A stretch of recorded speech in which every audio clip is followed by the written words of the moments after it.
Damn, we got to start off the chapter with this one, man. This is a beautiful shot.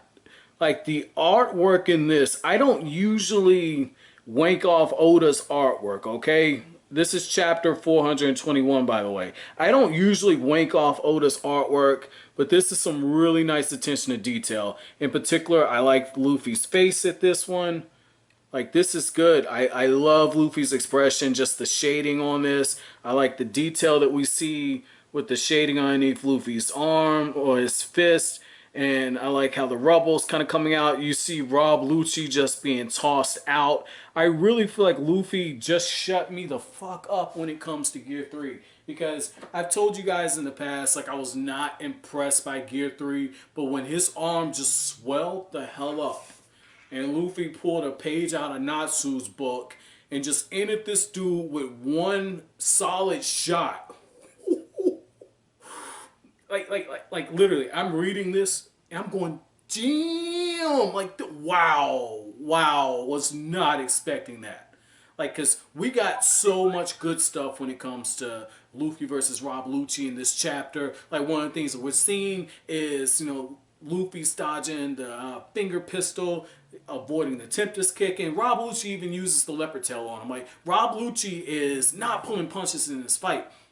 And what was so cool about all of this is he gives Luffy a little bit of praise in the midst of their fighting. He says, I would like to tell a certain someone about you. I like to tell a certain fool about you, which means that Luffy is not the only person that he's fought that he's deemed to be captain level. And this is me wondering, okay? Like, I know Shanks has like a hell of a legend, okay? And I'm wondering if it's not Shanks. And the reason why I'm kind of coming to this conclusion is it seems like, and then again, this might be me, but just follow my logic for a second. It seems like anytime Luffy has a huge milestone when it comes to his path as a pirate, somehow word gets back to Shanks, okay? And this is what I mean, okay?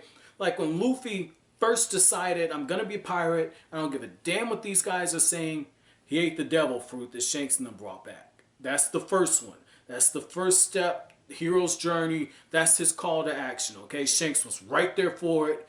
When Luffy was being, having his problems with those rogue pirates and everything, Shanks was the one. When Luffy had his call to action show up, that's when the everyday life gets, disrupted. Luffy ate the devil fruit, couldn't swim. Shanks lost his arm. So right there, after Luffy gets his first bounty, Shanks is there, okay? Like, Luffy just defeated his real first notable pirate at this point. Like, Buggy wasn't a pushover, but this was his real first pirate. All on wasn't a pushover, but this was his first real one. This was the one that just really impressed me in terms of the fight itself, okay? And because he took down someone of a huge stature and the circumstances warranted him getting a bounty, Shanks found out. Now we fast forward a little bit. What's going on now? Rob Lucci, he's fighting him, okay? And because Rob Lucci is the leader of CP9, I would think that he's running a Shanks at some point. But the other thing is, after this, Luffy's bounty is going to balloon. Because one of the things that they're saying at this Buster Call that they're doing is that Luffy and the Straw Hats, we estimate their numbers at 60. Eliminate Luffy and the Straw Hats. The Tower of Justice or the Tower of Law, I forgot which one it's called, but basically the tower at Enies Lobby has fallen over. They're bombing everything. They probably already saw that the world government flag is not there. When Luffy escapes from this, okay? When he escapes, Shanks is going to find out what he did. And he's going to be like, Luffy did what? Hold my beer. He's going to have one of those moments. So what I love about this is we might be seeing another reintroduction of Shanks. Because we do know that Shanks is, I believe, trying to talk to Whitebeard. I believe that's who it was. And what's cool about this, right, is we could see Luffy's name being mentioned to Whitebeard. And Ace is part of Whitebeard's crew. So this would be kind of cool to see everything kind of coming full circle. I don't know if this is going to be a situation where Shanks pulls Luffy out and brings him under his wing at this point. I don't think that's necessarily the case because it looks like Oda is keeping Shanks out as I feel like the Taichi Uchiha of this shit. Okay, like Oda is doing Kishimoto did. Like Kishimoto kept certain characters like Itachi and Jiraiya. He kept them at a distance. Like they were there, but for the most part, they were kind of off in the distance. And when they popped up, something major happened plot wise, and it was tied to the main character. And I know I've compared Nico Robin to Itachi, and that's kind of contradicting at that point. I'm talking about Itachi just as he was used, not necessarily for certain plot points. I think a fair comparison with Nico Robin would be she has that Kakashi Hatake role when because she's part of the main cast. So that's a better comparison for that. But what I thought was really cool about this is he did tell Luffy he's captain level, he's worthy, and then Luffy says, "You want to fight a man with a backbone? I got one for you. I got one left." Whereas when we see the false captain, Usopp is like, "I broke all my ribs, all four of them." And then Sanji says you have more than that. It's up to 6. Now it's up to 10. And he's being carried away by Zoro and Sanji. We have Luffy saying, "Hey, I got more tricks up my sleeves. You think I'll have a backbone? I'll show you." And it just shows you that Oda is once again just showing the difference. Showing the difference. Like Usopp isn't doing anything, whereas you got Luffy's taking the situation by the horns. And I love how one of the things that Luffy said was, "If I don't stop you now, if I don't keep my eyes on you, you'll kill my crew." And that's the first real acknowledgement out of anybody that Luffy's fought at this point. That's the first real acknowledgement that he's given to somebody that they're a danger to his crew. Like, I don't recall seeing that with Buggy the Clown. Like, Luffy, in the back of his mind, knew, I got this. I don't recall seeing that with Kuro. I don't recall seeing that with Don Krieg, with Arlong. Even Enel, with as overpowered as Enel was, I don't recall Luffy saying, "You could kill my crew." Luffy always just went in fisticuffs. Whereas right now, he knows, like, this is it. This is it. This guy is nothing to fool around with. I might not be able to beat him.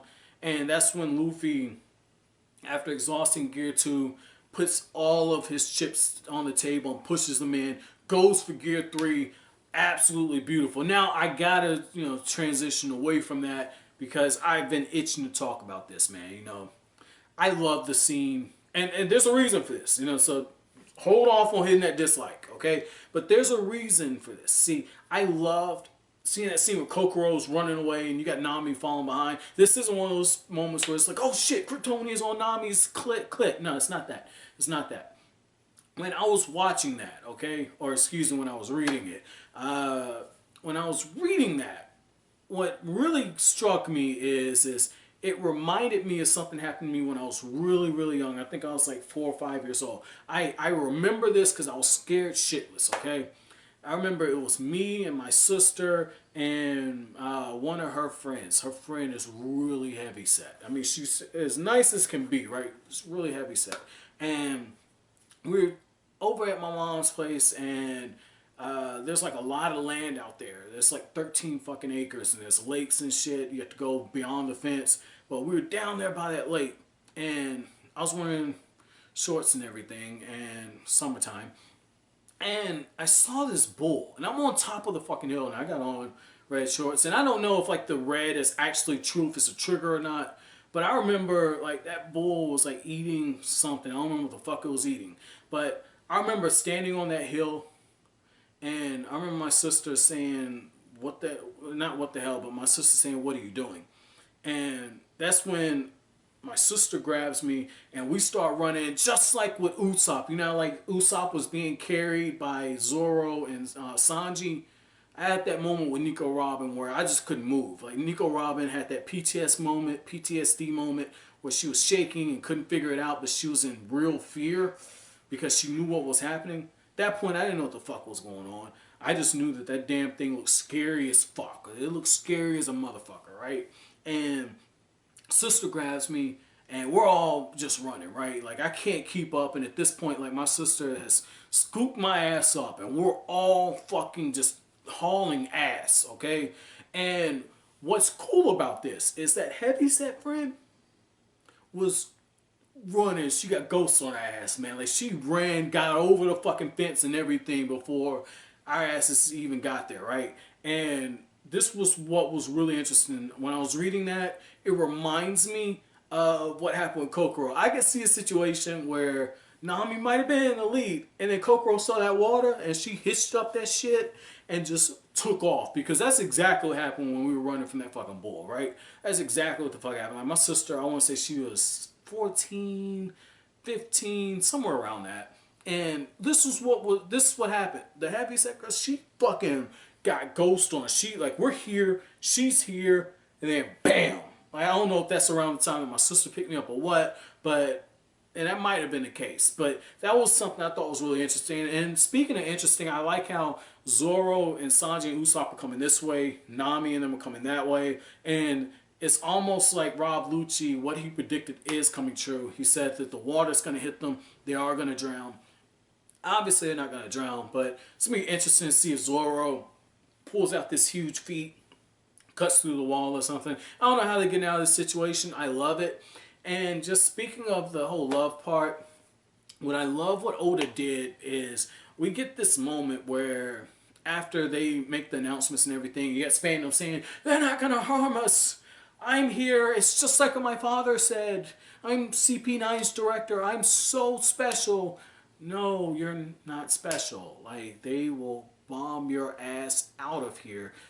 And we as readers know that everyone has been told Nico Robin's here due to a private agreement with General Aokiji. She's not to be harmed. Kill everybody else. That just went, that blew my head. But what was so cool is you got Frankie looking at Robin saying, what's wrong? And Robin is holding herself, trying to keep herself together, and she's shaking. She's down on all knees at this point. And what's so just troubling about this is the fact that Robin just had that moment where she conquered her fears, and now it looks like she's completely fallen apart at this point. I don't know if Robin's going to have the inner strength to be able to rise above it. I really hope so, because one of the things that Oda has shown me is, yes, he does write like the female characters as damsels in distress at some point. Like we saw it with Nami, where she was a damsel in distress with all along, but it was more mental. Vivi, same thing with Crocodile, but it was more circumstantial. And now, and there was some mental on that too, but like with Vivi, a lot of that was circumstances. And then now you have what's going on with Nico Robin, and it's her past, and she can't get past what is mentally happened. As somebody that's had issues to deal with, I totally understand how something that happens when you're really young can affect who you are as an adult. So to see Nico Robin just struggling at this point, I'm really interested to see where she's going. And this is one of the reasons why when people ask me, man, why are you going chapter by chapter with One Piece? Why don't you just hurry up and start working on different videos for that and just reviewing where we are? The reason is I'm enjoying just seeing these different characters grow. And what's I really love is Oda is writing his female characters in a very respectful way. Now we can get on a whole different discussion about how he's drawing like the breasts super big. I mean, Nami's a fucking eye cup. Like, if her core is not strong and if she doesn't work her back, she's having back problems. It just, those two things go hand in hand, but like the super small waist. So we can get into a different discussion on that. But when we look at just the quality of the characters, even with Vivi, a character that you guys have told me is universally hated by One Piece fans, she has redeeming qualities. Like, she has good character qualities. There's an actual character growth. If you look at when she was first introduced to where she ended, there's change. It's the same thing with Nico Robin. It's the same thing with Nami. When you look at where they're introduced and where they are now as of chapter 421,